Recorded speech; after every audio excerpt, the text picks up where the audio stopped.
have reviewed last weekend into this week. What questions do you have? Two, how do you think that it will be applicable um, to your roles? And three, how do you think? So I'm still trying to get feedback on how we can make this course better, because there's been a lot of this. I've seen a lot of discrepancies in terms of the course content, and it's coming from the book. So I just want to get some insight, so I can send that information to Susan. So what's your thoughts?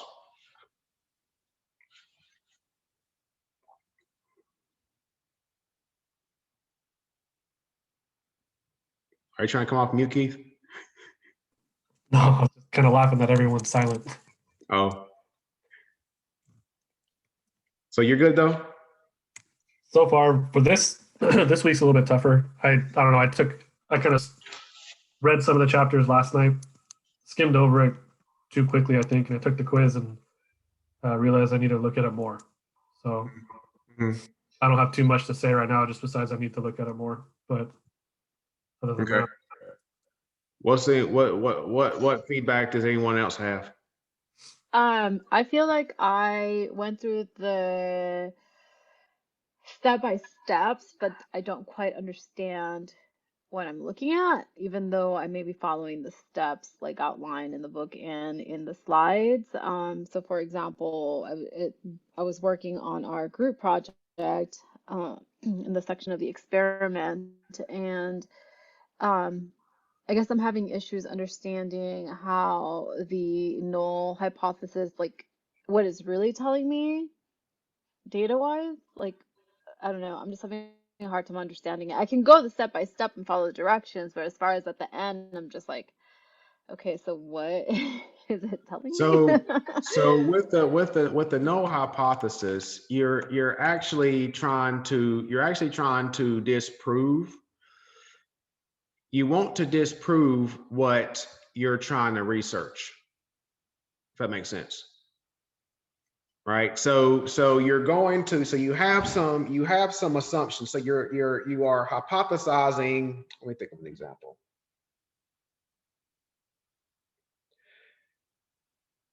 You're hypothesizing that employees in Silicon Valley have a higher IQ than people in Northern California. I don't know. I'm just going off a whim here, right? So then the null hypothesis is, oh, there's no correlation between IQ and employees within Silicon Valley, right? So you would put that in, and then if your data was not statistically significant, then yes, that's where you're going to have that null hypothesis. Does that make sense?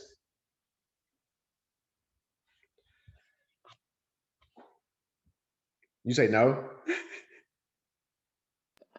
Yeah, I said no. All right. All So right. I guess my confusion is more like, if so with your example,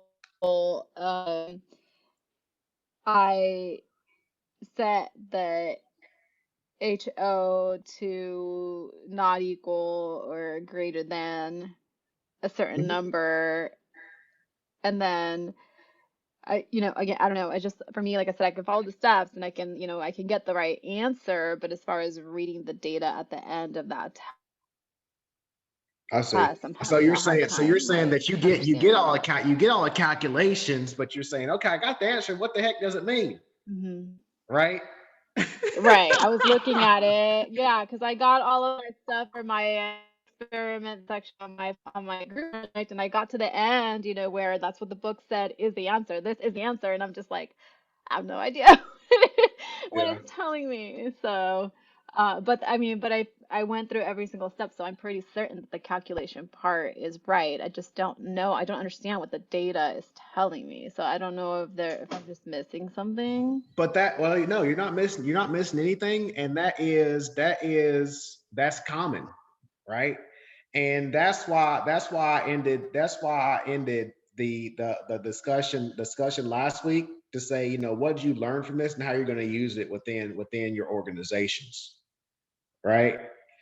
So whenever you're doing hypothesis testing, if you have proven that null hypothesis, then you're actually saying that, okay, whatever that is, whatever that null hypothesis is, whatever it is, right? That's what that particular answer is. If that makes sense, because you're saying that, okay, my high. So I always say my ho and my high, right? So my high says that people in Silicon Valley have a higher level of IQ, right? So if that's within that particular number, then that my high is correct, right? But if I have no statistical significance, then my ho is correct. So that pretty much says that there is no correlation between IQ and people within Silicon Valley. That makes sense? I'm probably just doing a terrible example, to be honest.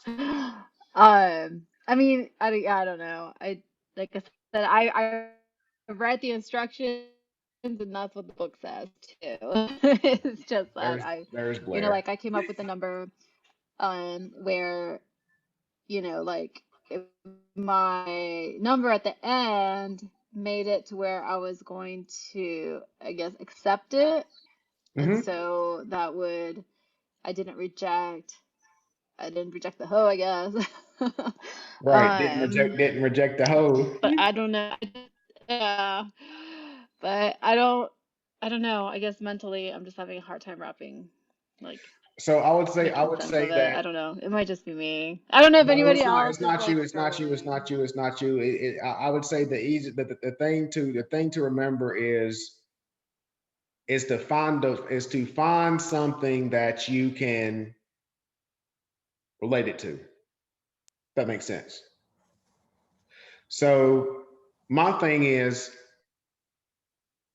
in terms of I'm trying to think.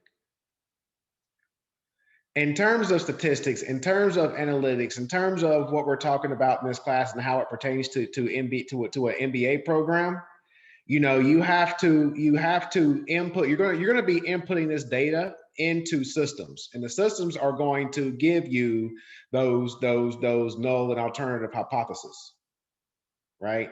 And then you're going to and you as a decision maker will just have to say, okay, is this data correct? You're not going to have to be, like I said, every week, you're not going to have to crunch these numbers, right? Does that make sense? If it doesn't, let me know. I'll keep going. No, it does. It does. And I feel like that makes me a little bit worse off because the crunching part, but I'm having a hard time just making sense of the decision making part. So, I don't know. Somebody else hop in. All right, all right. So let's back up. Let's back up. Let's back up. Let's back up. All right. So with all this stuff that you're learning, because we didn't ask you last week, with all this stuff that you're learning, how are you going to apply this with your role and then with future roles in your career? Well, with this particular stuff, I was actually this morning, like I mentioned before, our company is not very is we're very low tech.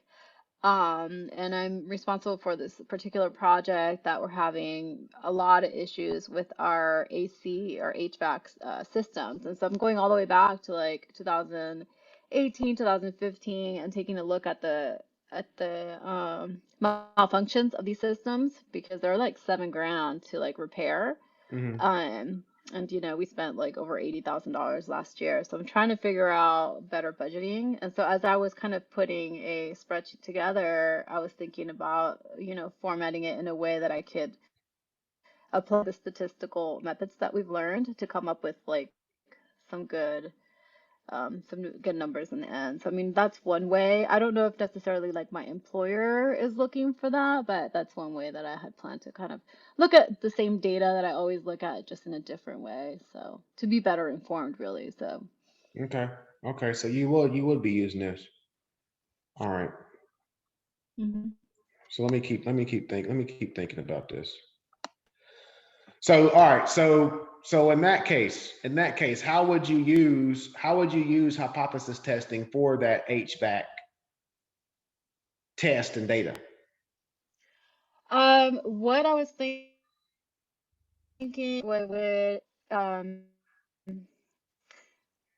I guess what I wanted to prove that it would make more sense to do these full system repair, which is a $7,000 project, as opposed to doing minor band-aid repairs, which cost like $1,000. But I wanted to go back and see how many times we've had these $500, $800 repairs, as opposed to just going and replacing the systems. So that's kind of what I want. I wanted to show that based on the numbers, it makes more sense to do full system repairs than to um, full system changes and to do repairs. So Okay. So full system.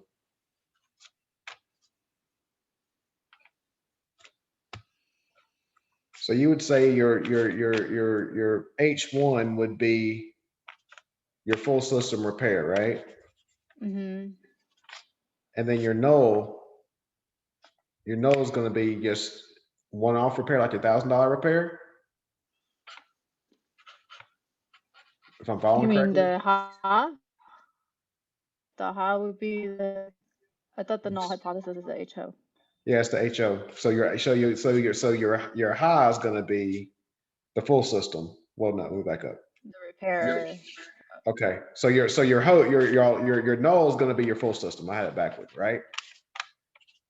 Mhm. So Yes. your null is going to be full system, and then your high is going to be the $1,000 repair, right? Right. All right.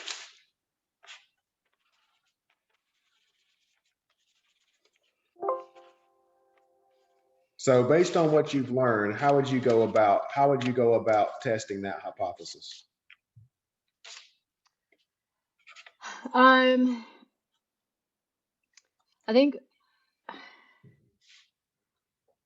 See, I don't know. I mean, I guess I think a little bit more simplistic. My first step, what I started doing is going more route and counting all the numbers. I mean, I don't know. That's what I started doing, just kind of sorting out full system pairs, what was changed. So, I mean, that's how I started with that in particular. But as far as like testing that theory, I have no idea.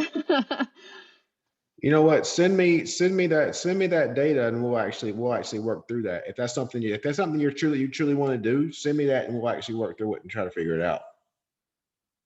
Because that's what this is all about. Okay, yeah, let me Although it's not for a grade, yeah, I'll clean it up. I want to ensure that you're Yeah. all going to see if you can find value in all this. Does that make sense? Yeah, that way it will help the click. Right. All right. Yeah. So do that. Send it over, and we'll work on it. Blair, are you there?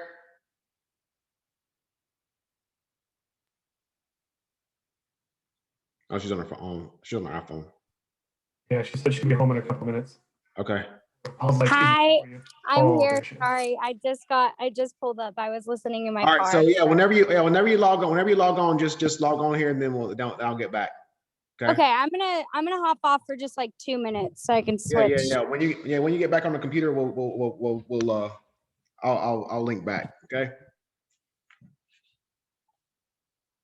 All right. So let's see here. Oh, he dropped. Did he drop? No, Ken, how you doing? I hadn't spoke with you. Hi, I'm doing good. Good, good. So thanks for joining. So well, last week I was just trying to get some insight from everybody, and based on what we discussed, how in your role, how do you feel that you're going to be using this data? What questions do you have, and do you think it's applicable to your role, to your current role in your organization or future role in your organization? So for me, I work in human resources. So I guess just thinking about the data that I use in my company, it's really just like gathering information like on Excel and like sending it to like for auditing purposes. So like for the most part, I'm not really like analyzing the data too much. Too much. It's kind of just like gathering it and like sending it to other people. Mm-hmm. But in your future role, the most important question in your future role, do you think that you're going to be using this? Yeah, definitely. Like if there's a need to analyze what's a good example? I guess like the demographics of our workforce, kind of just seeing if there's been a change in like the like the age range of like employees over a time frame or something like that. Mm-hmm, mm-hmm, mm-hmm. Okay. It's like a time series type study, right? Something Yeah. like that. Yeah. So yeah, so you'll see so we'll get to regression analysis is so once you in week 5 we'll go through regression analysis, and that's a good tool for that type of information. Okay. So yeah, regression analysis is a tool that we use with a lot within operations management, and I think that you all will see that you're going to be using that more than all of these other tools. Like with this hypothesis testing in the industry, yes, it's used in the hard sciences, but from as it pertains to an MBA program, I haven't used hypothesis testing too much. Yes, we use it a lot in higher education. Yes, we use ANOVA a lot in higher education, but regression analysis is more of the statistical tool you're going to see in your ERP systems. All right, appreciate it. Ulysses, I hadn't spoke with you. I know we talked briefly last week, but I didn't ask you the question of based on what we reviewed, how do you think that you're going to use this type of data in your role?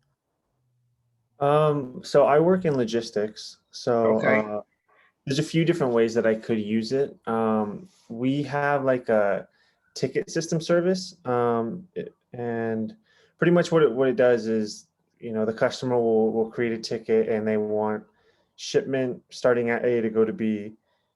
So there's a way for us to manipulate data where we can check to see if we're meeting our goals or meeting our standards that our SLAs pretty much. Yep. Another thing is we could do one of the things I thought about was we could do like hypothesis testing for CO2 consumption for like quarter to quarter. Ooh, that's a really good one. That's an awesome one. Yes. Yeah. Keep going. Because that's something that's becoming more and more of a concern, especially because our customer is Google, so they're very conscious about that, and we're trying to take initiatives to try different channels to get things delivered. Currently, right now, I'm working to move systems from Oracle to SAP. So I was thinking about how I could manipulate data in SAP, but I'm still new to it. So. Mm-hmm, mm-hmm. But do you have tools? Do you have like statistical tools such as like IBM SPSS? Because we talked about that last week. Because you could easily pull that information out of Oracle and pull that in SPSS and get these calculations that we're doing manually like that. Yeah. Not. I'm sure they have it, but I don't think I have access to it. Okay. But yeah, so yeah, that's an excellent example. Carbon consumption, carbon tracking. For hypothesis testing, that's a huge one. I mean, it's a huge one because it's like that's now you're getting into like the hard sciences type type arena, right? So yeah, that would be a great one. If you do that one, let me know. I want to see that data. Right. So yeah, because I'm big in the sustainability area, and yeah, that would be excellent. So anything else that you want to share? I think I understand where Lydia is coming from as far as some of the way that we're getting like I think correct me if I'm wrong, Lydia, but so like for example, if we had like 50 lamps, or a company is checking that 50% of lamps are defective, so the null would be ho is mu is greater than or equal to 0.5, right? 50%. Yeah. So then from there, you do the calculation and you get your z-score. And then you have to see if your z-score is greater or is like less than or greater than your final calculation. So then somehow that translates to whether or not you're going to. Isn't it the other way, Ulysses? I'm sorry? I don't know. Maybe I'm wrong too, but isn't it the other way? Your z-score is kind of like where your line is, right? Yeah. Reject. And then your mu, that 0.5, is where determines if you accept or reject. Correct. Right. Yeah. The null. So, but like having to do that portion of it and translate it to reject or do not reject, I think is where the confusion lies for me. Okay. Like trying to find the correlation back to our original hypothesis. Perfect. All right. So Yeah. Like I can get to that part, where I do the distribution and everything and, have it set up or left or right or whatever, but I don't, yeah. It's just, maybe it's just the confidence thing. I'm not. I'm just looking at something real quick. I'm looking at these. So I'm looking at the text messages that Blair had, because I think the confusion is the root cause of the confusion is the PowerPoints and the handouts, because I think Blair, you on? Yeah, I'm on. Yeah. So those messages you sent me, and I didn't respond because I wanted to talk to you on this call. So were you saying that the documentation, well, that's more confidence intervals though, on these messages you sent? Sorry, I'm confused what you're asking. Was I saying the documentation was confusing? Yeah, the ones you sent on Monday. Yeah, so I'm just seeing like a bunch of it, like some inconsistency with I first I will look at the PowerPoint slides from Pearson and like do that while reading the chapter, but however, I don't read every single thing in the book because it would take me forever. So I like kind of compare and I go through those examples and like learn those formulas based on the Pearson slides. And then I will watch the video associated with the other professors' training videos on the insights page for each chapter. And I was just seeing, I haven't sent everything, but there has been some inconsistency between what is in the book and his slides. And then there was a quiz question that was asking for, this was even the practice quiz actually, that was asking for the confidence interval for like this example with the mileage or something, like the insurance car damage. And luckily I had caught it that I was doing my own calculations and checking out, right? And I was like, how could I be this far off from what the answers are in this slide? And so I just caught that there was some mistransferred information, or maybe I'm wrong, but I'm just like, I don't know whether to go against the book or his videos. And so it's just confusing me a little bit. And I've taken that time to study and like I'm caught up on it now, but I just think we're all I can't speak for everybody, but it is a little misleading. And some of the quiz questions too, like I had another quiz question that's asked about like ANOVA and we only learned one way ANOVA Mhm. for like 3 or more groups, and it was asking, it said like, is this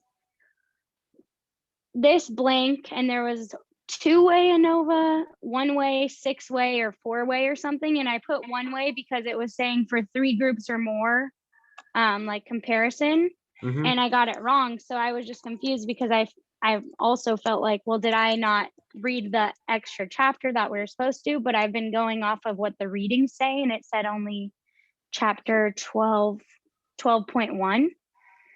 So I'm just feeling a little concerned too, because like the final, I don't know. I'm trying to make a study guide for that too and prepare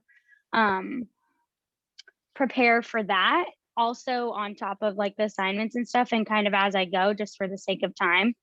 So certain quiz questions, I'm just like, I have no clue how to do this, even though I'm like pretty confident in my ability outside of that. So All right.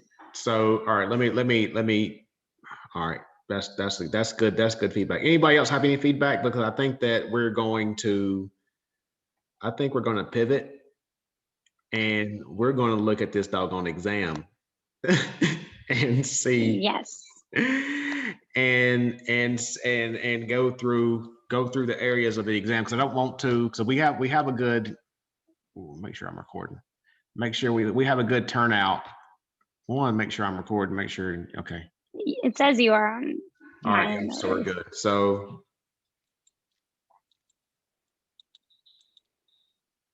then we can go through regression next week, but all right. Regression, was that on this week? No. I said that's for okay. next week. That's for next week. But again, I want to make sure that I have all the time possible to go through the exam and let you know what's on the exam. And I don't want to spend 45 minutes going through regression and then blow through the exam and then everybody's freaking out. Right? So Yeah. that's why. Is everybody good with that? I know the main concern for everybody is the exam, right?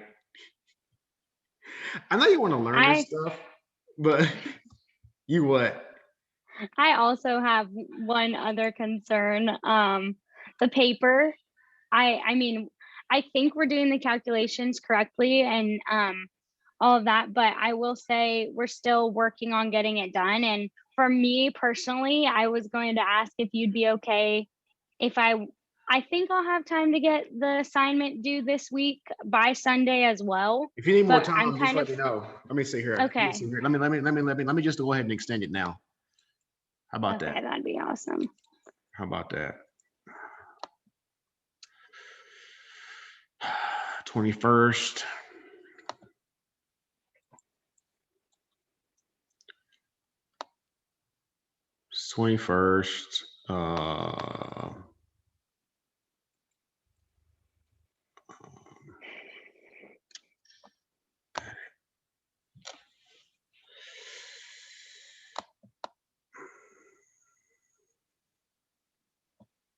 All right, I'm moving it to 25th. Is that fair? Oh, that's awesome. That way you're not freaking out. Like I said, the main thing, I think that everybody's kind of freaking out about this. Thanks, Blair. I just have work. My work schedule is like so unconventional that I'm just like, I think the priority is like the group paper. So I want to like make sure that. And let me back up and let me say that I'm not a fan of quizzes, right? Because you're going to cram for that quiz to learn the statistics, and then once you're done with that quiz and you get your score, you're going to forget about it. Let's get real, right? But with that group assignment, not only can you use that data, use that information, in job interviews and things like that, but then you're building up that collaboration competency with your team members. So that's why I think my opinion is this group work information is more important than this exam. Because like I said, I come from the industry. I come from Yeah. ERP applications, so I know that these applications will do these calculations you're struggling with for you, right? And just like what Lydia said that, oh yeah, I get the numbers. I know what the numbers are telling me. And then the ERP system is going to tell you what the answer is and how you should move forward. But if you've done the work and you've done the crunching and you went through the pain of trying to figure these things out, now you're able to quickly see this number doesn't look right. Right? And really that's the extent as decision makers, that's the extent of what you really need to know. Not unless you're going into higher education, or not unless you're going into the hard sciences where you're doing this research. Is anyone doing the academic research where you're going to be doing this every single day? I didn't think so. So that's just where I come from. And again, some people may disagree with me. Some people in this class may disagree with me, but I just know, in coming from the industry, that you're not going to be using this information as much. And from the information that you're going to study on this exam, I think that is the information that you're going to need to be successful in the business world. I mean, because there's been numerous studies out here. There's been numerous studies out here where even graduate students, even MBA students, they're only going to remember 20% of what they learned in the MBA program, right? And of that 20%, I think there's going to be a very low percentage that's coming from this class that we're in now. I think the 1% you're going to remember. I think the 1% you're going to remember is Justin Golson's absolute jerk. The only thing you're going to remember.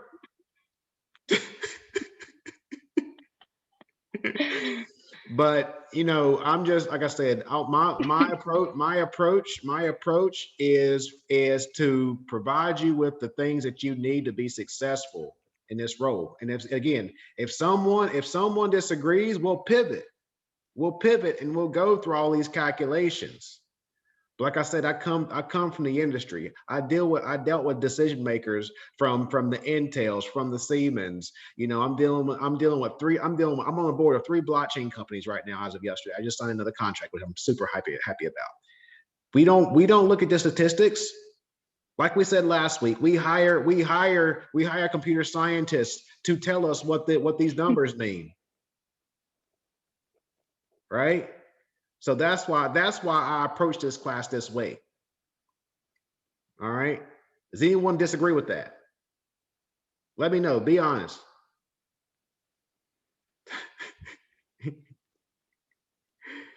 All right. Lucy, you're good? Because you don't really say too much. Are you good? What's your thoughts? I'm also confused too, but I don't know. You're confused. I'm trying to do well on the quizzes, so I don't know. So you're confused like on everything, or you confused on the hypothesis? Pretty much. I can do the math, but then the rest is just like I'm trying to reread everything and just try to understand it, but it's just hard. Especially all right, so look at it this way. If you understand it and you memorize it and you understand it for the last 2 weeks, right? Light bulb goes off for the last 2 weeks. Are you going to try to retain it for your job? Because do you really need it? No, I don't. So if you don't need it, even if the light bulb goes off, it doesn't matter. Right? Yeah, that's true.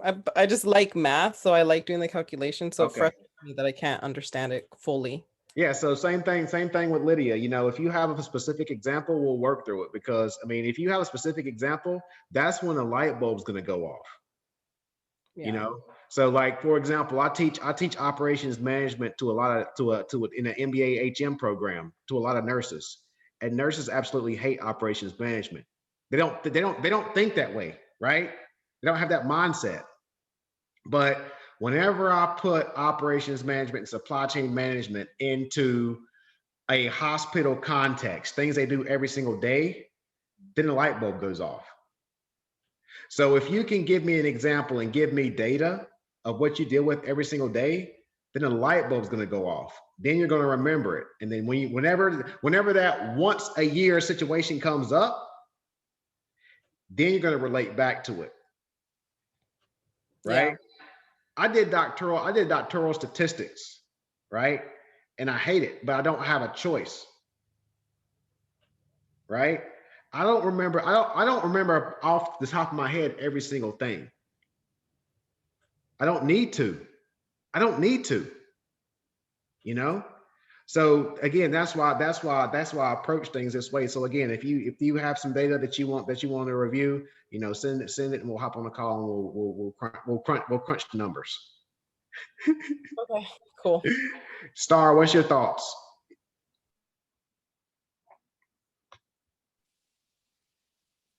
I think I get it for the most part. It's just too much information in such a short amount of time. Too much information in 5 weeks. Yeah. Nobody's going to remember all this stuff. It's absolutely impossible. Not unless you're in the computers, not unless you're in computer science. It's not gonna happen. It's not gonna happen. So that's why I'm trying to get feedback from you all. Like I said, because even Susan wants to know that. I mean, she even agreed. She was like, "This is too much stuff in 5 weeks." She even said that. And you're not going to retain it, and it's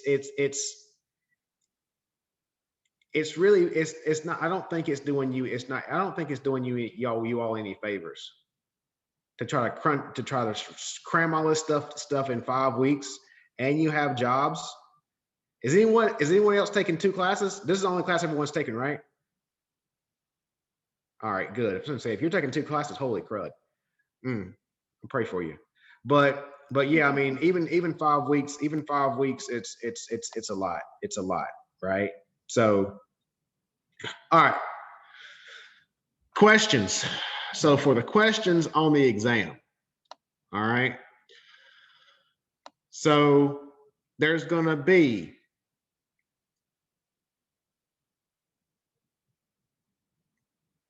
it's gonna be 5 points a question. Totals 250 points.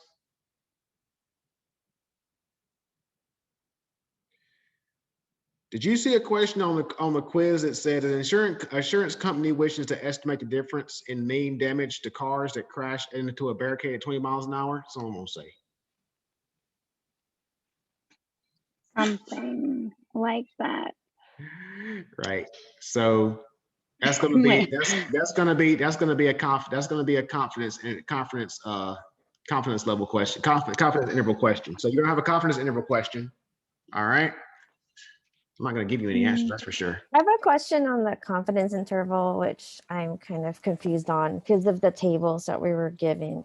So when you're using the confidence interval, when you're calculating for, if you don't know the population standard deviation and you're using a t-test, you're using two-tailed, right? Like it's the two-tailed critical value.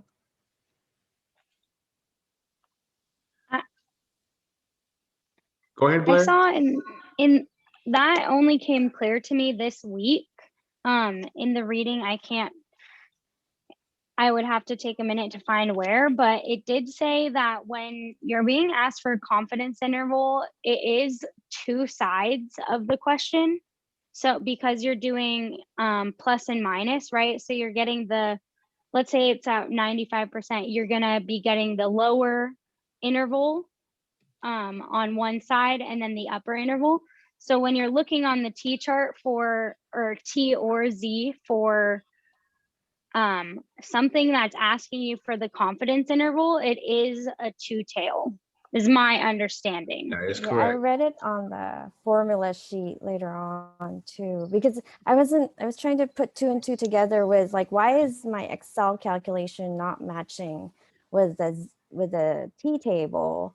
And then it turns out when you put t.inv2t in Excel, it matches. So it's like, oh, it's two-tailed. And then I saw in a formula sheet, the guy put, it's always two-tailed, but then nothing in the book says that. So that's what's confusing me. So you're saying the book, you're saying there's an issue in the book? the book doesn't offer like that much insight about Excel. I'm feeling. Okay. So I also think that at first I thought we couldn't use a calculator on the exam, but now I'm rereading and it says that you could use a calculator, so it doesn't all have to be in Excel. However, those hand calculations, there is more room to mess up and it takes a lot of time. But Star, were you saying that 2t norm inverse, or when you put 2t in there, it does match what you're looking up on the actual chart, but you have to put 2 in there? Yeah, you have to put the 2T. Okay. Yeah, because that's what was throwing me off. Like what the table Yeah. I'm looking at, different from the slides and different from Excel. So that's why I'm like always second guessing myself on which number to use. Mm-hmm. All right. So I made that note. I also wanted to just bring up a question or concern about, you said the insurance question.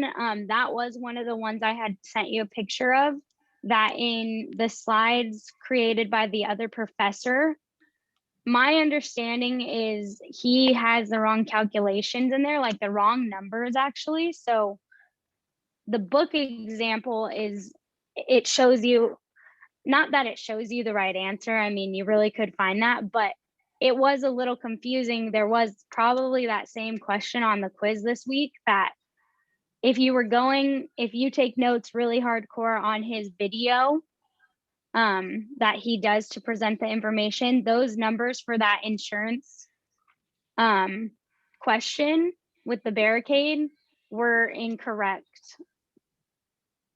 Sure. All right. So I'm looking at it now.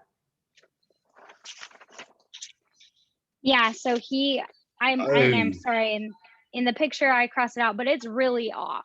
Like, and he originally was putting it as the interval would be 407 to 542. And the book and the calculations when I hand did it was saying more the intervals like negative 157 and 1,000, like 1,100. So that one specific question, I will say, was that's one that I got wrong, Blair, on the practice quiz last night. Love it. I followed those instructions. Well, you know what? Oh my goodness gracious. That's the one. So. That's the one I just read. That's the one on the quiz, on the exam. Oh, shit. All right. So, oh boy. As long as we're all follow the Pearson example. It's the same as the quiz one, but if you take notes hardcore on his video, and you have those calculations written, it's not right. Yeah, that's the, all right, so.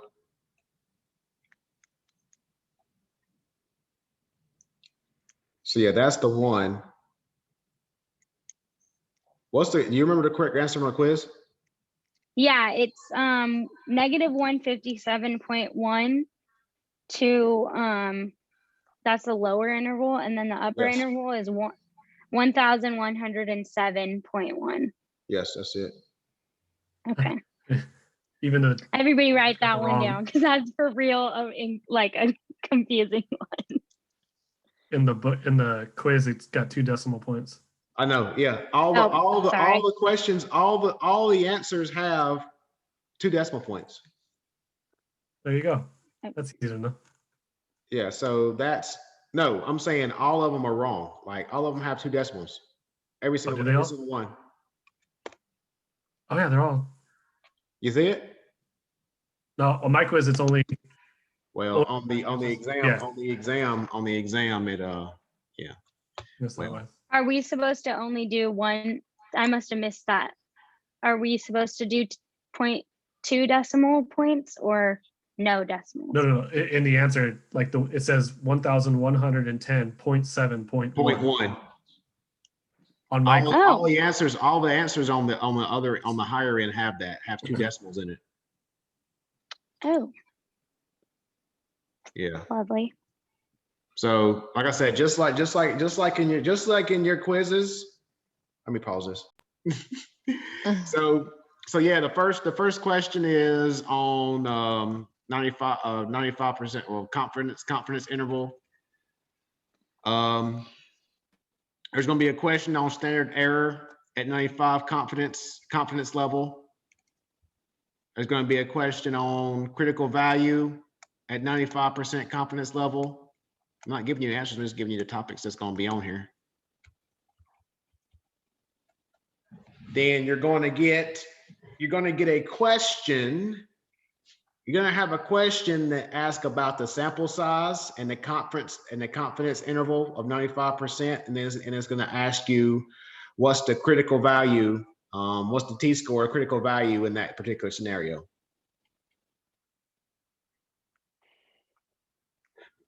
All right.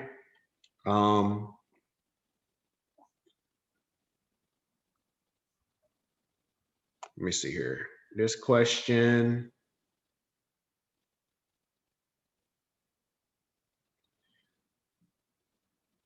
All right, it's going to be a true false.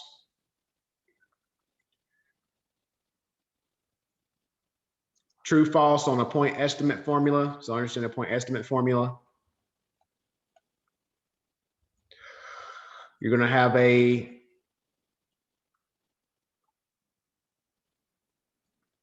t-statistic question.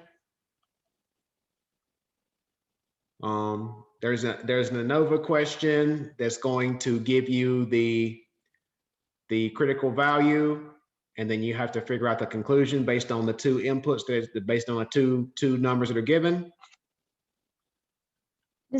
I have a question. ANOVA, like, are you referencing critical value as in F? Is that what's used for? Okay.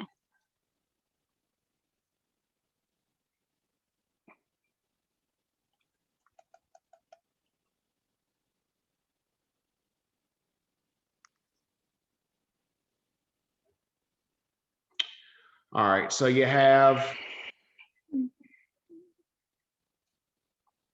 a true false on significance levels. Question on what does ANOVA calculate? That's a gimme. It's going to be a question on what 2 types of variance can occur when your data while studying groups.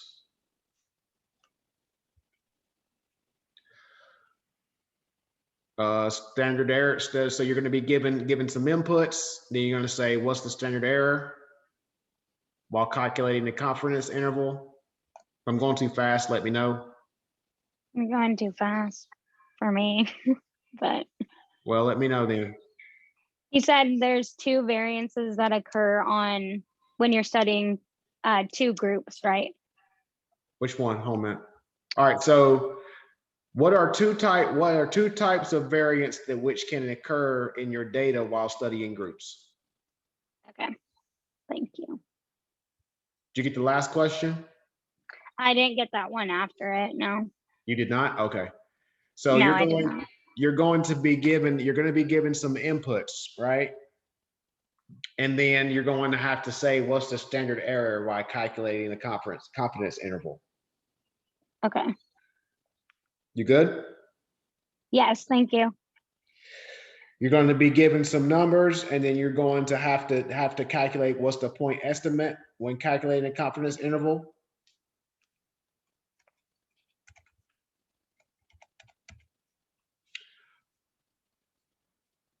What type of data are best analyzed in ANOVA?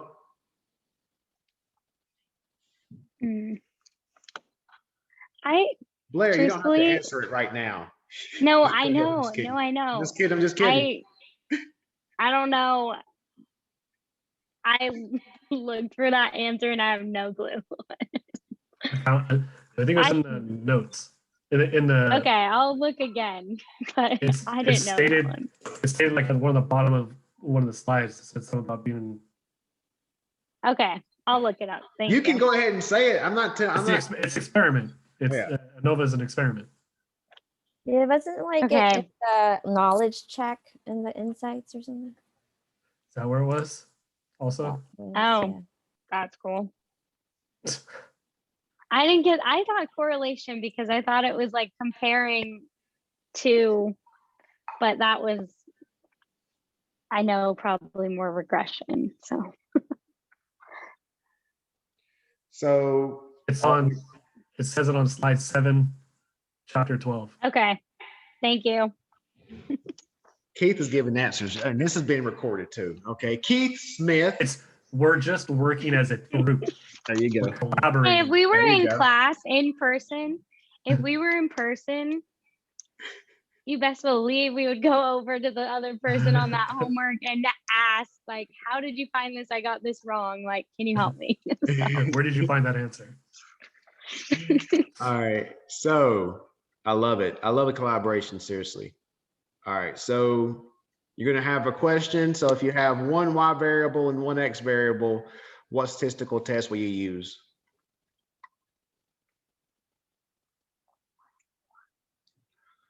Then if you have one Y variable and 2 or more X variables, which test would you use? So I'm not giving you the answer. You still have to study and you still have to remember. So You said on that last one X value and 1 or 2 Y values. So, all right. So which one do you have? Do you have both of them? I got the first one. You have 1 X and 1 Y variable. What test do you use? Yes. And then the second one is 1 Y and 2 or more X. okay. And then you're going to be given 2 equations, and you have to say, you know, what that equation is depicting. But you're going to have the equation book, so you should be able to just look at the equations. Okay. There's like 5 questions like that. Blank is a measure of distance from the mean.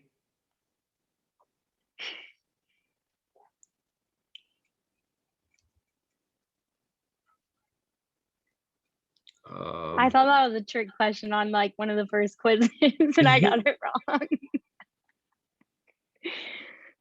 All right. So So I know it now. But you're going to be given a scenario, and then it says using the coefficient of variation technique, which portfolio should you be investing in? So you're going to have to know that.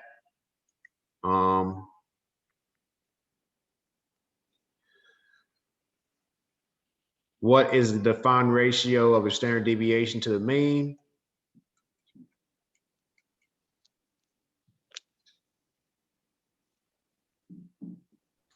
Can you say that one more time? Blank is defined as the ratio of the standard deviation to the mean. Now also upload. I forgot to mention this. I'm going to upload this on YouTube once we're recording. But I'm a type of person where I like to write it down myself too. So like I said, just let me know whenever y'all ready. Thank you. You good, Blair? I'm good.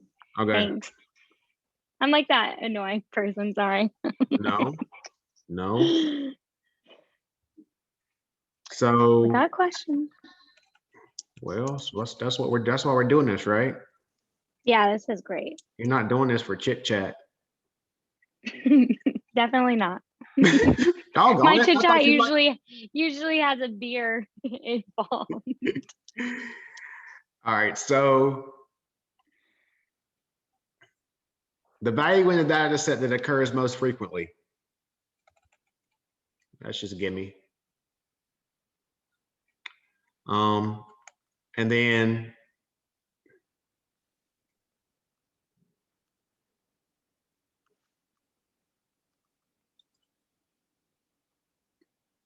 ready? Yes. Okay.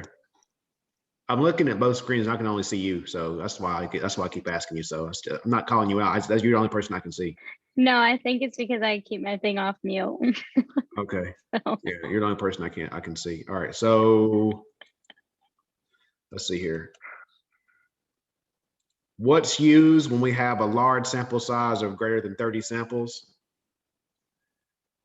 And then what's used whenever you have a sample size of less than 30?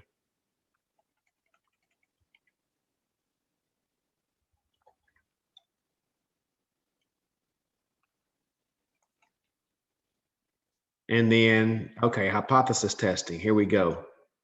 Blank is the rejection of a true null hypothesis. So what's also known as a false positive? All right, that should be easy. You just need to understand the definitions. You're going to be given a calculation. You're going to be given a formula, I should say. You're going to be given a formula, and it's going to say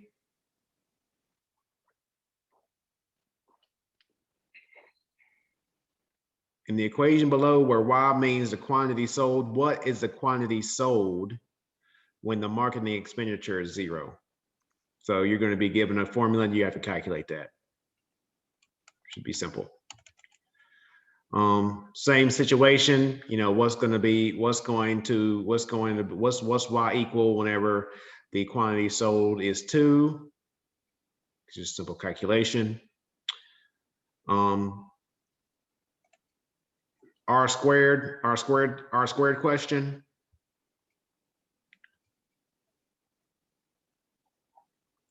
High correlation between two independent variables, such as that two variables contribute redundant information to the model, is known as what? can you repeat that one, please?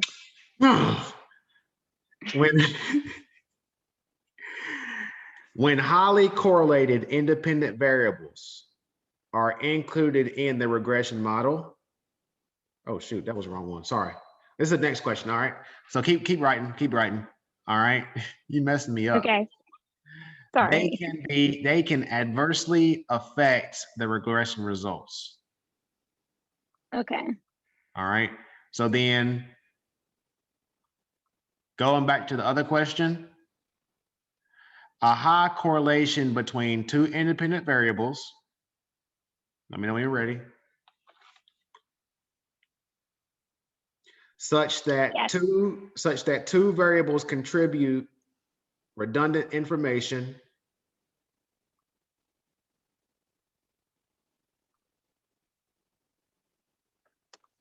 Got it. to the model is known as what?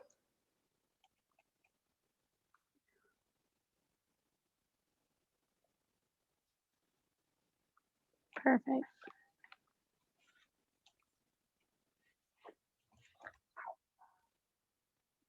Thank you. All right. So there's going to be a VIF question and in independent variables. There's going to be, we hadn't got the regression yet, so there's going to be a question on regression and statistical significance. It's going to be a question for that. 2 questions on that, on regression and statistical significance.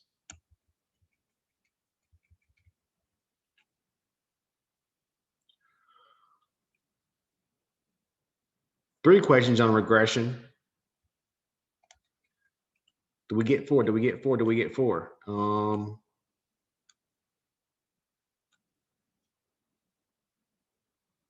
Yep, 4 questions on regression. And so when we talk about regression, you need to understand residuals as well. So you'll see that next week.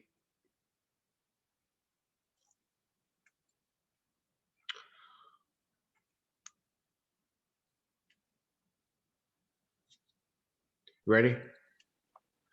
The correlation coefficient is used to determine what?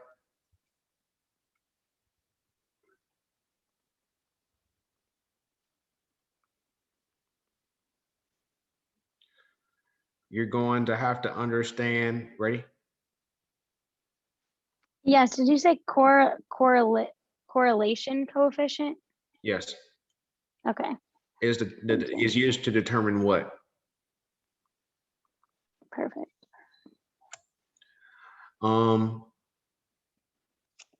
You have to understand the least squares regression.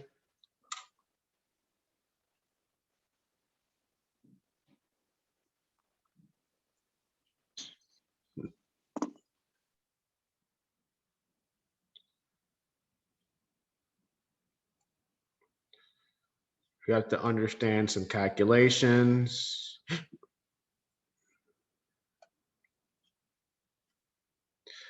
A center value that divides a data array into two halves is known as the what?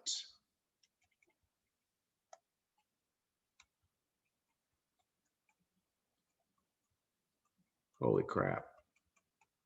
I think this thing is pulling random questions because there's 154 questions in this joint. Love it. All right. Love it. I got so- hours. So yeah, we're this thing is pulling random questions. All right, so what's the last question that I read? Center value that divides the Okay. data into two halves. Okay. A measure computed from the entire population is known as what? Well, you know what? Let me go up here to top.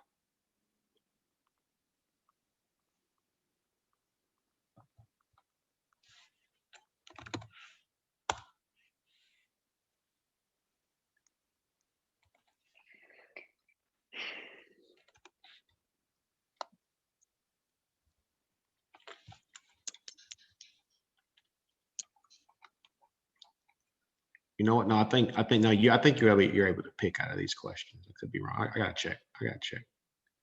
We're gonna go through all these. I'm gonna make you look. I'm giving you the questions so you don't have to look them up. Okay, that's the only thing I asked. You said, yeah, you're helping us out, but you're still being a jerk. You're like, make us look up 150 questions. Yes, I am. All right. Or I can let you go in blind. You make the choice.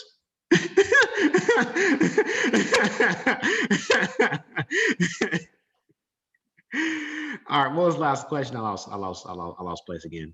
So I'm talking junk. Measure computed from the entire All population. right, here we go. The potential for extreme sampling error is greater when a smaller sample size is used. However, there is no guarantee that a larger sample size will always give a smaller sampling error. True or false?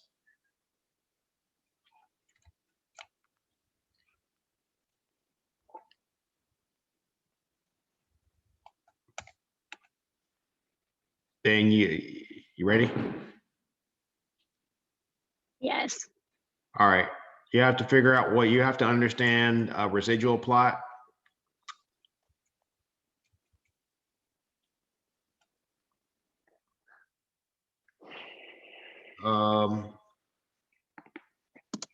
Again, another regression analysis question.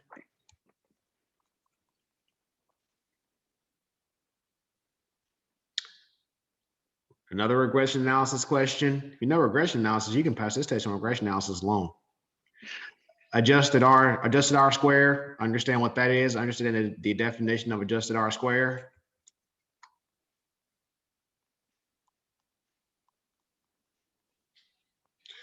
A true or false question on multiple regression, understand multiple regression.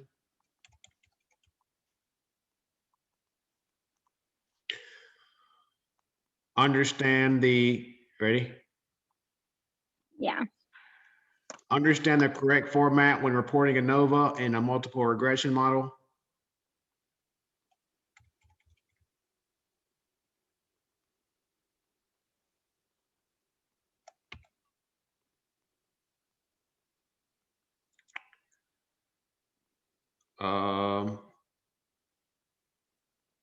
Understand what ANOVA compares. It compares what in of several populations?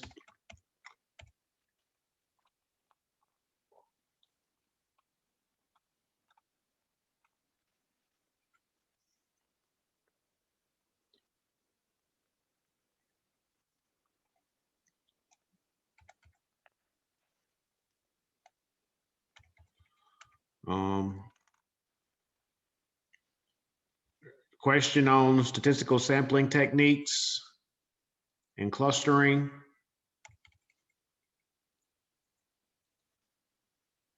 Sample size question.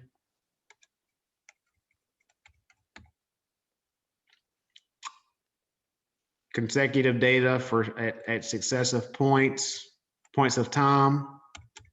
Again, this is just, these are like gimme points.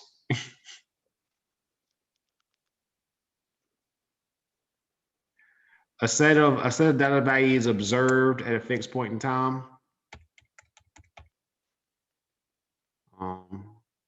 A special chart. I'm not even gonna tell you that. If you don't know that, you deserve to miss it. I'm not telling you that one. You deserve to miss that if you don't get that one. Examples of graphs. Examples of a chart. You better get those right. Question on statistical data. A question on stem and leaf diagrams. Question on frequency group frequency distribution.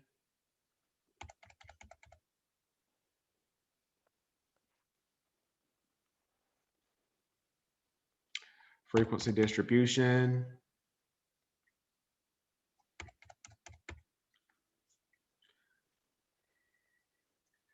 Question on non-statistical sampling techniques.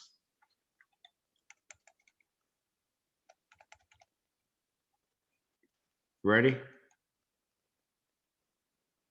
Yes. All right. Categorical data. Better get that right. There's a bunch of categorical data questions, bunch of stem and leaf questions. Yeah, this thing got harder and then it gets easier.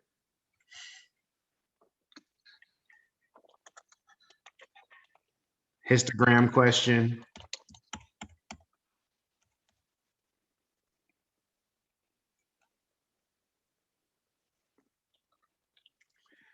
Question on mean, standard deviation, and z-scores. So it's going to give you a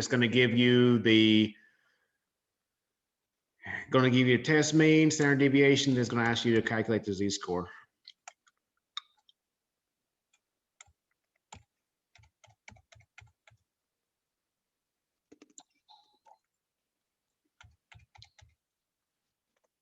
Mean.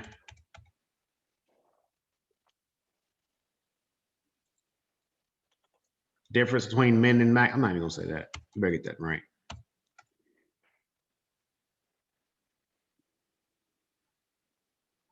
Main question. Positive square root of the variance standard deviation is what?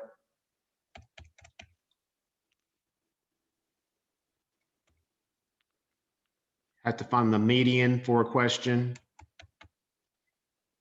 Find a range for a question.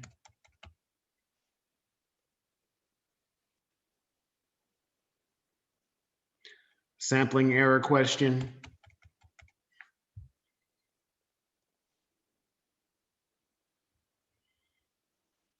Measure computed from a sample that has been selected from a population is known as what?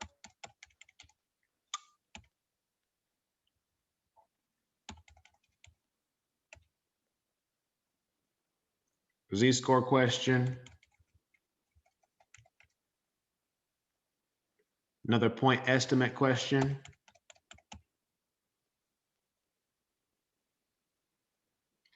Sample mean calculation question. Sample mean definition. Better get that right.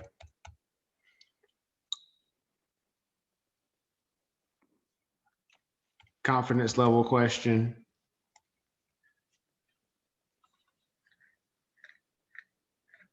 Another confidence level question in Z score. Another point value. Point value. Point value, yeah, or point estimate. Point estimate. Sorry. Okay. Sorry, I didn't mean for that to sound like. Huh? I didn't mean for that to sound like. Oh, did you mean that? No, I I'm didn't tired. mean I'm tired. that. I'm glad Okay. you called it out. I just went through 119 questions. I'm gonna mess up one time. Come Yeah, on now. you're doing great. Come on. All right. So hypothesis test. You're hoeing high. That's how I remember it.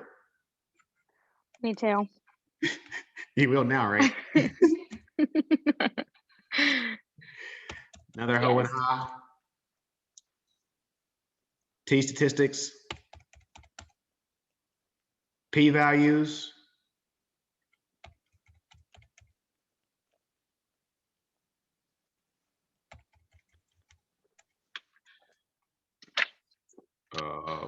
Hypothesis test using a p value. Z-test. Z-test.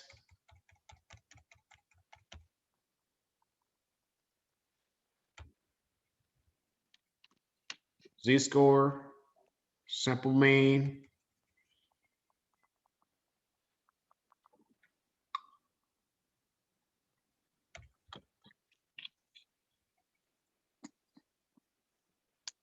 T-test and Z-test question. Yeah, so it's like we're going through the same things over and over again. Multiple R, so you're going to be given multiple R, R square, adjusted R square, standard error, number of observations in the question. And then you're going to say, what does this one number imply? Hypothesis test. In hypothesis testing, a type 2 error occurs when?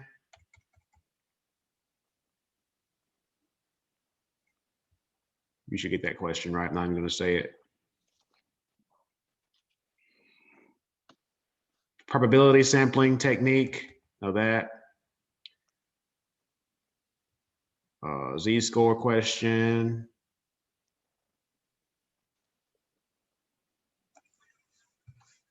All right.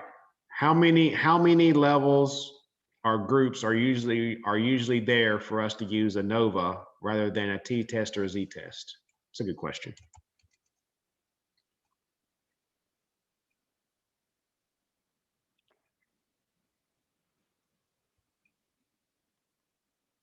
But are you having too much fun with this right now? I'm just like waiting to hear this one question and be like, what does that mean? Oh, Because this quiz question, it hasn't came up yet. And so I'm like very curious. It was close to that. And okay. like, if we knew the answer to that, like I would ask this question and be like, so why is this wrong on the quiz? Okay. Because I think I'm crazy though, too. Okay. All right. So,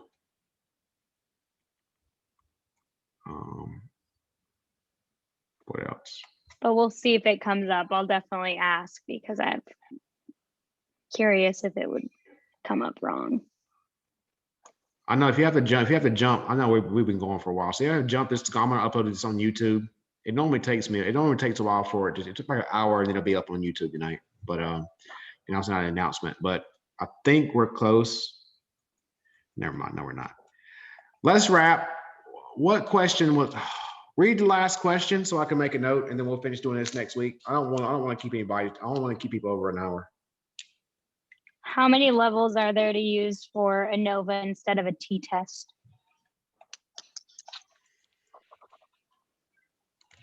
All right, let me see here. All right, somebody make a note. Oh God. Do you think it's going to come up in the same order for you next week? Good point. Good point. Because that's gonna be like, instead we move to 300 questions. Good point. Let me just finish this. All right, so levels of t-test. I mean, there's like 20 questions left. We can probably get it through in like 30 Oh, minutes. okay. So again, if you have to Okay. jump, it's gonna be on YouTube tonight. Because I don't want to force you to stay here. But this is a test. Of course you're gonna stay here. But I didn't want to. Anybody have to leave? Let me just ask that question. Another 20 minutes, I should be done. I'm fine. Okay, let's go.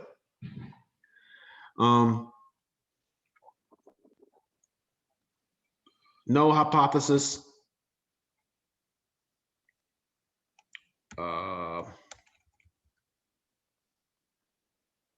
Point estimate.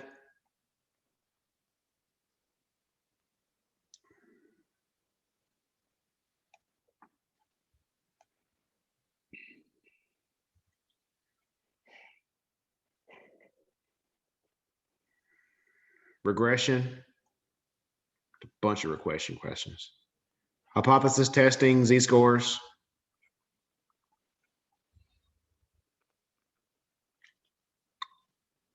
Standard deviation.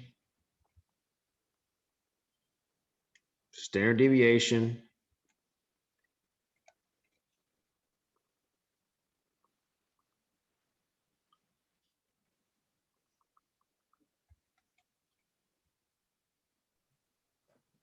Do you think it's a good idea, a good study plan to pray, huh? Yeah, to pray. Yeah. To go back and obviously take the practice quizzes? I mean, that's probably a great study guide, right? There's practice quiz questions on here. For the exam? There's a bunch of them on there. Now, I wouldn't say, I don't know exactly how many, but there's some of them on there. Yeah. Okay, cool. Yeah, all of our quizzes for sure. I'm sure there's gonna be some reuse. Yeah.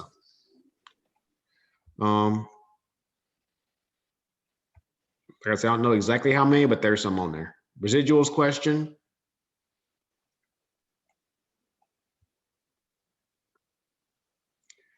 Standard deviation. Regression analysis. ANOVA.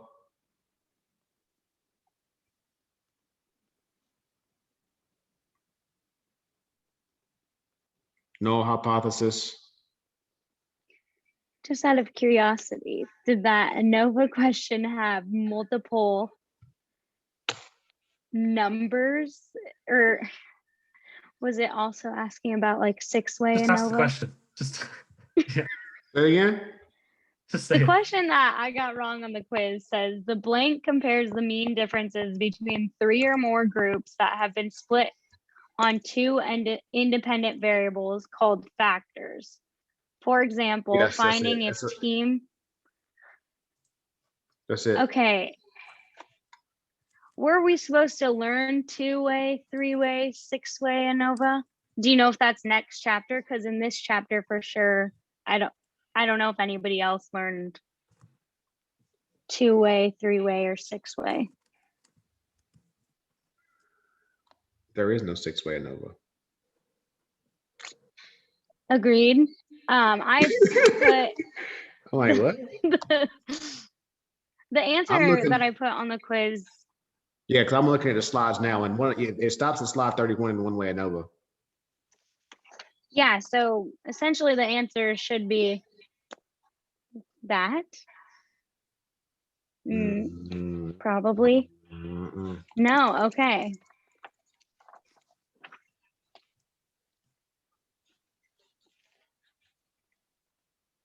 See here, because 2-way ANOVA is the answer. Let me see here. Yeah, so basically all we went is 1-way ANOVA. So I know, I see it. I see it.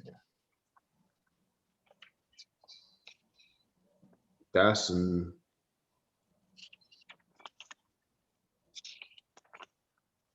like more frequent.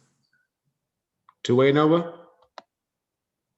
No, it just depends. It depends on the variables you have.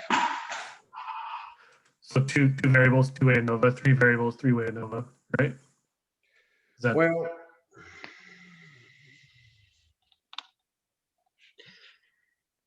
It depends. Maybe we pause. Maybe. Let me see here. Let me see here.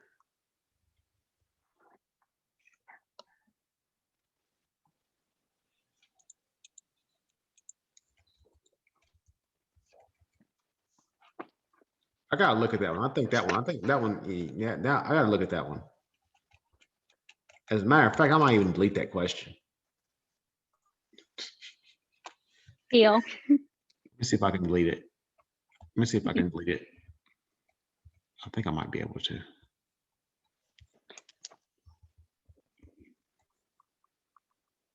And then we don't have that problem now, do we? Let me see here. But if you get it on the quiz. I gave you points for the quiz though. Oh, okay. This was for this week's quiz. Go ahead, Keith.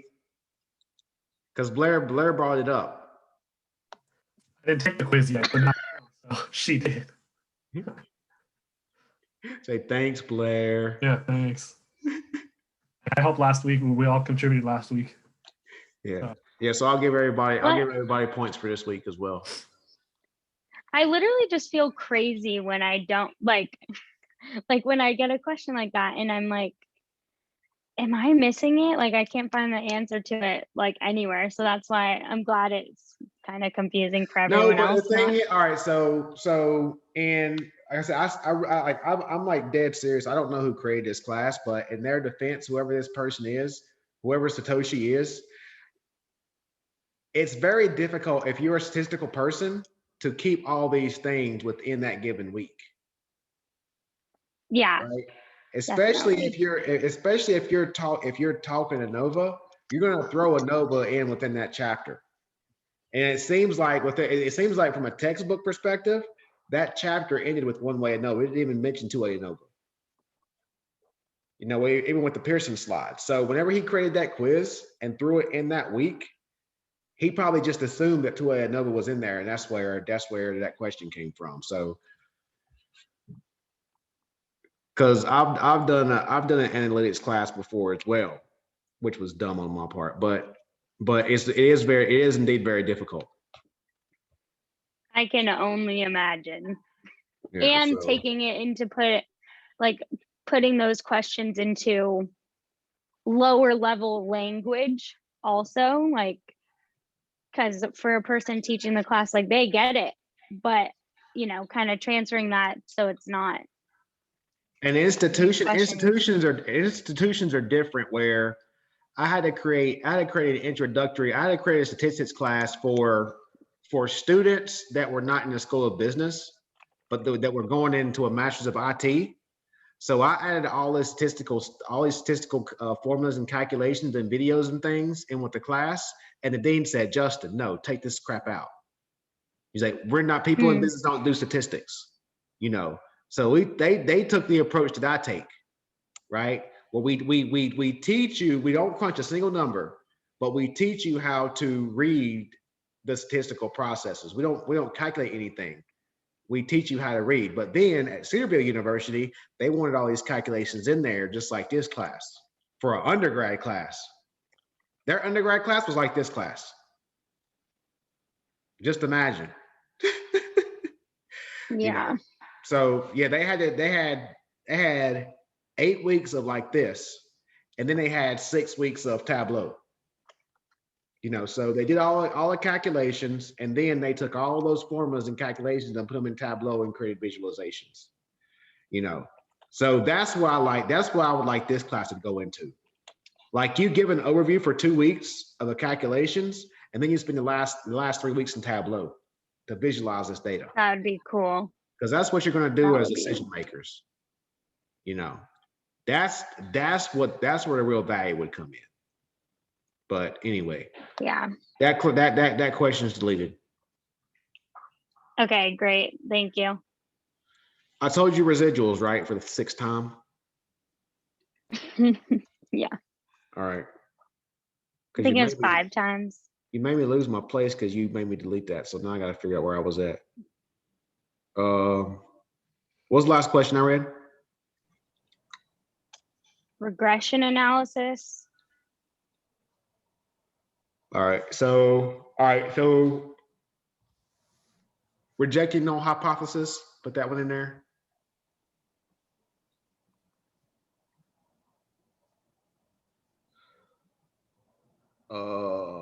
Statistical tests.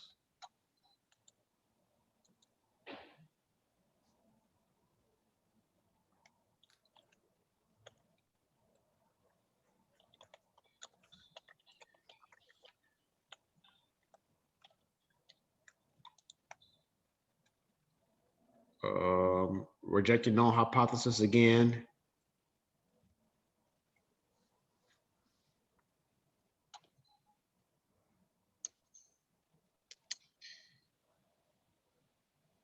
Probability testing.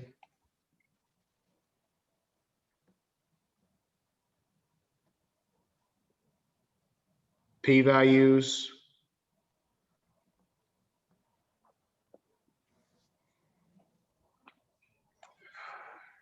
Null hypothesis.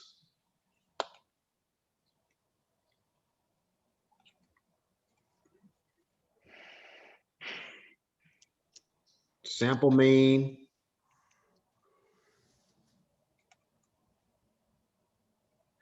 Oh, then you have to read an article.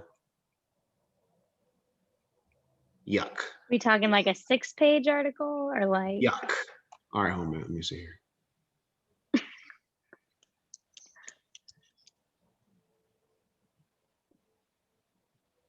No, based on the article that you had. In it. So it says pick 3 questions. 1, 2, 3, 4, 5, 6, 7, 8, 9, 10, 11. You have 11 questions. You only have to pick 3, but it's asking specific questions from the textbook.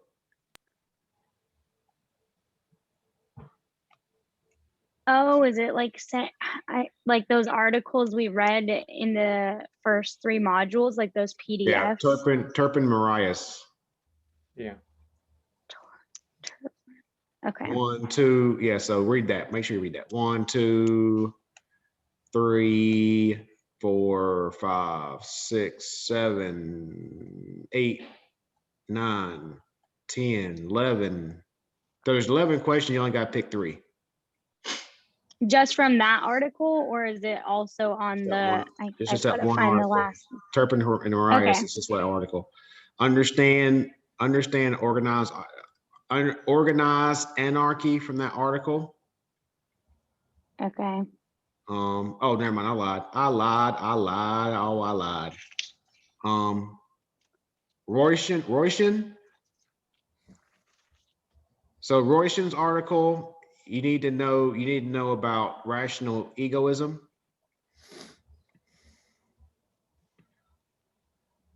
Royston's article.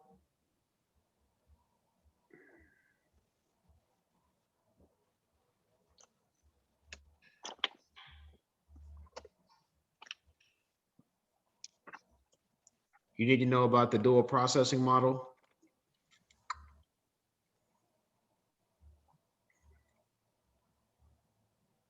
Turpin's article.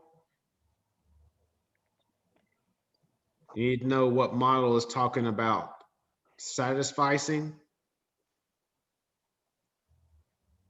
Man, I lied. Satisficing? Yeah. Okay. McMillan and King's article.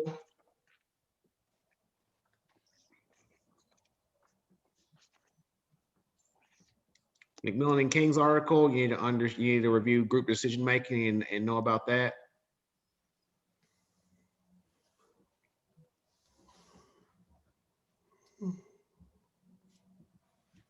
McMillan and King's article, you need to understand the group meeting models and the processes for that.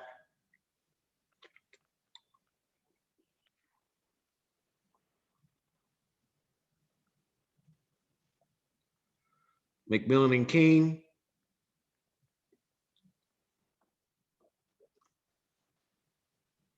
Understand the nominal group technique in Delphi, which is my favorite.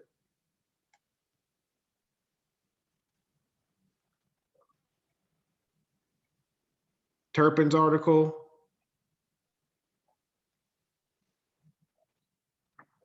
Needed to understand about the economic man.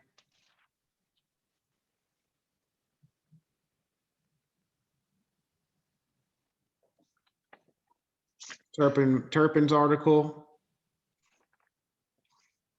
Look to see what they're talking about whenever you look at the personalized bargaining process. And then Personalized bargaining. personalized bargaining process. Okay. And then Turpin.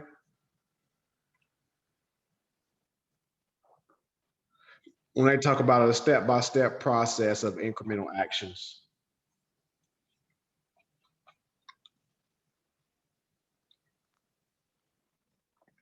Are y'all asleep yet? That was it. That's your exam. That's a beast now, isn't it? Do we? No, but seriously, you only have to choose. There's like 100 and some questions, but you only have to choose like 43 or something like that. Will this be graded like as quick as when we do the regular quizzes? It's gonna be immediately. You're gonna get your scores immediately. Okay. Yeah. Cool. Hey, I'm taking mine as soon as possible as I can. So, oh, really? Really? That's how you gonna do me? Not you. I'm just talking about. I mean, the actual. Like, dang, Blair, you already took the quiz. We got a week left. Like, so. Yeah. Let's just say I'll probably try and have. Like, dang. I have your email and your phone number, not you, but probably try and take it. Me too. I already scheduled it. I tried online. Oh, you did? I haven't. I need to rip the Band-Aid. Just do it. Yeah, but I would say go ahead and schedule it now in case there's issues with scheduling issues. There shouldn't be, but I think I had 2 sections. We did have one scheduling issue last term because the person waited like the last due date to schedule it. So just do it now. And also from a test taking, like for my certifications and everything, it's exactly like Lydia said. Rip off the Band-Aid. That way you're not procrastinating. You know what day you're ready, right? Where you have to be ready. So I would say the further out you do it, the better, because now you know what day you have to take it by, and you're not procrastinating. And you are kind of mitigating the risk of any kind of issue happening. Well, and it helps me. I did a study plan between now and my date, so that also helps if you have a set date. Like I planned everything of when I'm going to sit down and do all my schedule. My hardcore studying there. So yeah. But I just made it a whole lot easier for you. I gave you what you have to study. I can give you answers though. So do you suggest I looked ahead kind of. I already told you what to do. You have to pray. No, not pray. That's all you have to do. Done. What's your question? Do you suggest, like, I saw that there's an assignment for chapter 5 for module 5 due on Sunday. So do you suggest getting that done, like just all of it before we take that test, right? I would blast it out.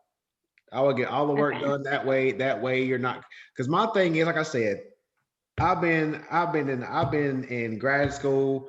I'm getting my 3rd master's right now. I understand things happen. Life happens. I'm going on 16 hours right now, straight.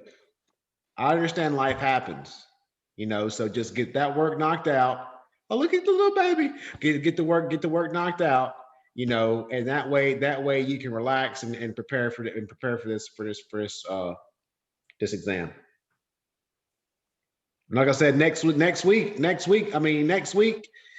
since we did that now, next week we can bang it out again. So Blair, you see, team, Blair is gonna be studying for this, and now Blair is gonna come with her questions, and now we're gonna spend next week this time, answering any questions that we have for the final. Don't cross Blair because you're gonna be hosed for the rest of this program if you do. Not true.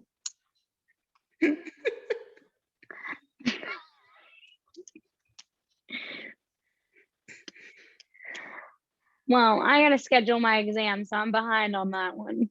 Right, but yeah. But I'm for sure doing it early so I can see ya. I'll be done with it. I know, man. I thought we were bonding. You see how We they are. treat I you see got how your she number. treats me, everybody. Man, is this how she really is? She gets what she wants and then she just leaves. Okay, I got you. I got it now. I see how you do me, Blair. I see how you do me. I see Right, how everybody in the cohort. I see how you do me. Did anybody speak with Sasha? No. I spoke with her earlier this Yeah. week. She's really I think busy she with had, work.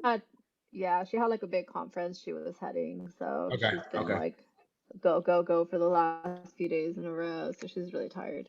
All right, y'all. But she'll love this. Yeah. So again?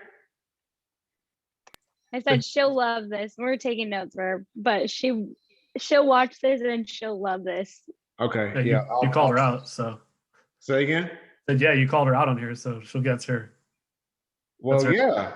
I mean, I thought she's normally the first one on here. She beats me on here every time. So I was like, okay, is everything all right? Well, something's not right here. So that's why I asked.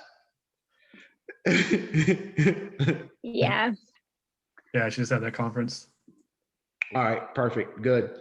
All right. Any other questions, anybody? I have a question on how we're supposed to write our paper.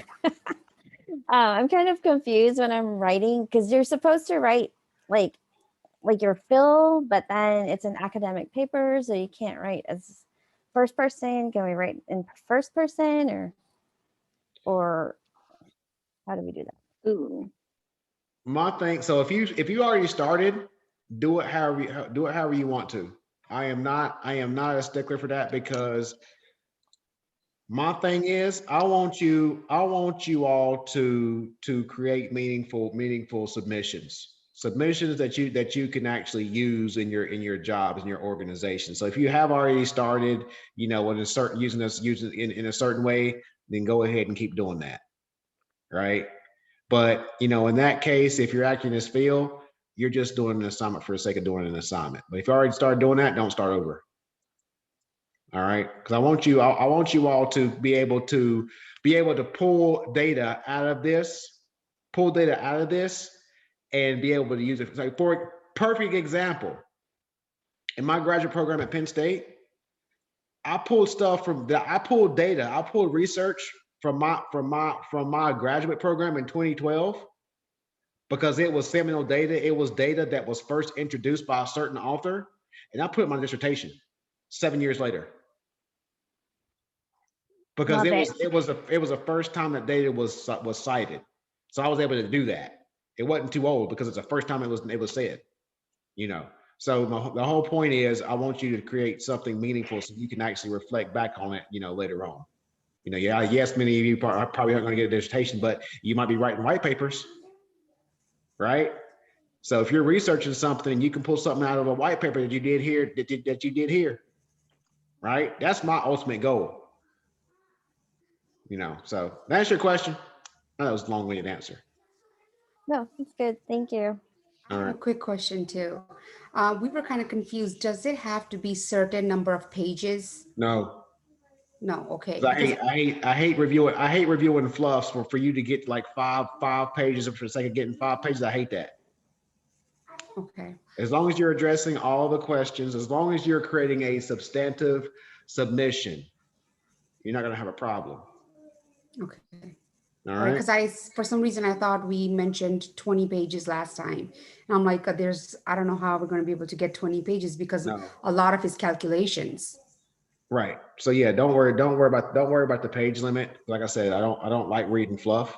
And I've been doing this for long enough where I know BS when I see it. Just for you to get to 10 pages, just for the sake of getting to 10 pages. People do it all the time, and I hate it. Okay. Right. So if you try to get to 20 pages of fluff, you're gonna do a whole lot worse of putting BS in a paper to make me read it than for you to add 7 solid pages. If you Yeah, get we're these no. 7 solid pages, I'm gonna say, holy crap, this is phenomenal. Okay, got it. Yeah, because we're nowhere close to 20 pages. Don't worry about it. Yeah, but if it's 10 solid pages, you have nothing to worry about. But if it Okay. is 10 pages of fluff, you're gonna have a problem. Okay. No, I no, yeah, I mean, mostly it's calculations and Yeah, graphs and charts and all that. So we're, yeah. perfect. Thank you. Mm-hmm. Can I just clarify one more Blair, thing come or on. ask You've for been taking over clarification? this Sorry. class all day. Blair, you're killing me. What is it? Blair's gonna teach this class next year. Hey, She's gonna be a pro. I get pings saying keep going, keep going. So say it it's all again. right. Say it I said again. I get pings saying keep going, keep going. So What was the question? so for the exam, it says you can use the formula sheet. So it's going to be that formula sheet that is attached on the exam thing. But then it says students are allowed to bring a Word or PDF document that has all the formulas studied in this course. So can we create that one? Because I mean, the one that's attached. It's a one-page document. So everything you can fill in. Let me see here. I think it says one-page document. No, I think it said any Word document or the Word document or Word document you create. Yeah, one-page Word document. Yeah. Oh, just went on one page? It says no page limit, but you cannot include any other notes in that document other than the formulas. Yeah, so it's a formula document.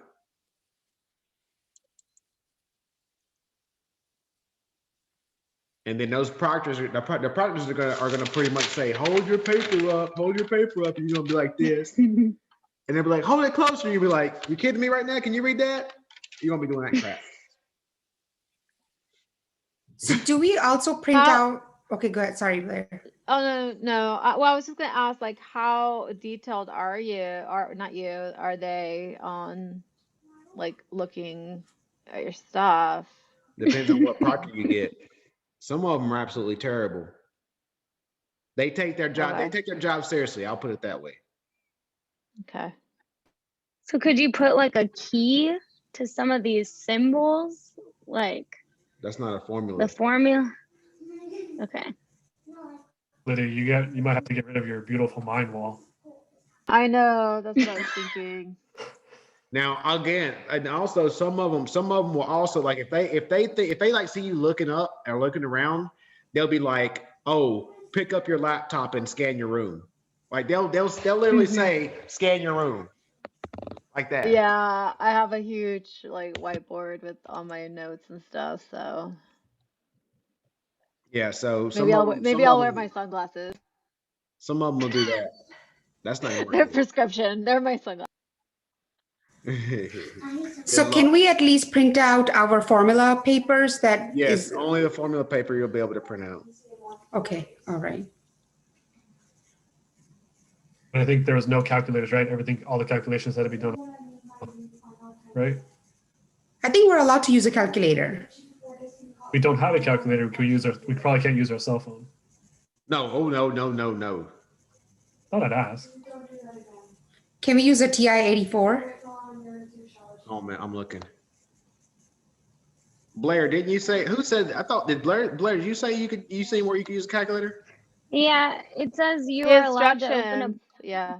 Yeah, it says you are also allowed to use a calculator if required. But Yeah, it doesn't say, like, what type of calculator. It just says calculator. yeah. So you can use a TI-83 or whatever, TI-81, TI-83. I know the games. I was an undergrad. I know. I did them too. I tell you, I did it. I know why you ask. But yeah, I mean, it didn't say any restrictions, and like, there's nothing in the course that says, like I said, I didn't have a problem last class. Okay. But you do also have it in a blank Excel spreadsheet.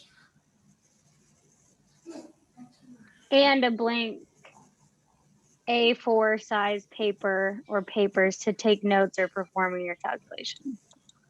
Correct. Okay.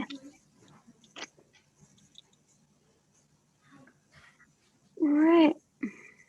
Good. Yes, thank you. All right. Yeah. Blair, you have like 2 minutes. I got a question for you. Yeah. Or you just want to call me? I can just call you. All right, call me. Any other questions? No, thank you so much. All right. Y'all have a good night. Yeah.